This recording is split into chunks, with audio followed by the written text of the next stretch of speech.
AG entertainment की धमाकेदार प्रस्तुति। Music boy Raj Rajasthani.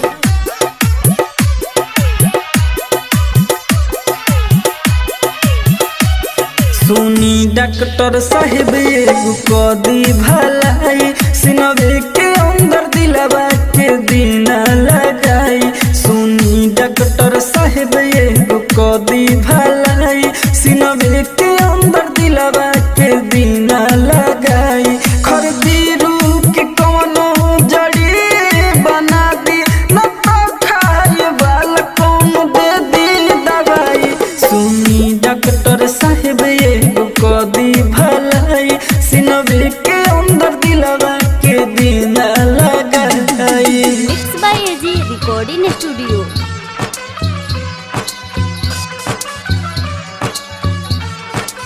Music boy Raj Rajasthani.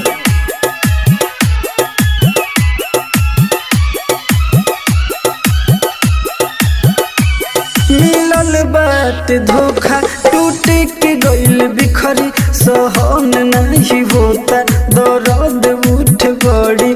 मिलल बात धोखा, टूटे के गइल बिखरी, सहन नहीं होता दर्द उठ बड़ी। करिए के सारा ये बॉडी के सारा, मोहब्बत वाला सब कनेक्शन हटाई। सुनी डॉक्टर साहिब एगो कदी भलाई, सिनवे के अंदर दिलवा के दीना लगाई। एजी एंटरटेनमेंट की धमाकेदार प्रस्तुति।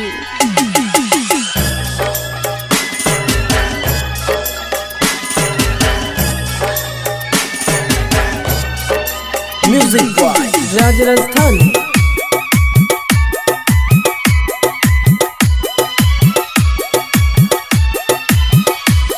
उजड़ गईल दुनिया बहामर हो बन के, जिंदगी जी के दे दी राइटर रूप चन के।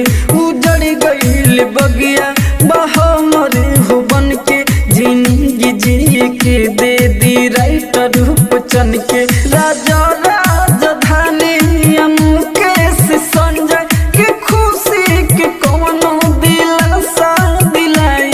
सुनी डॉक्टर साहिब एगो कदी भलाई, सिनवे के अंदर दिलवा के दीना लगाई। एजी रिकॉर्डिंग स्टूडियो, रोशनपुर सपहा।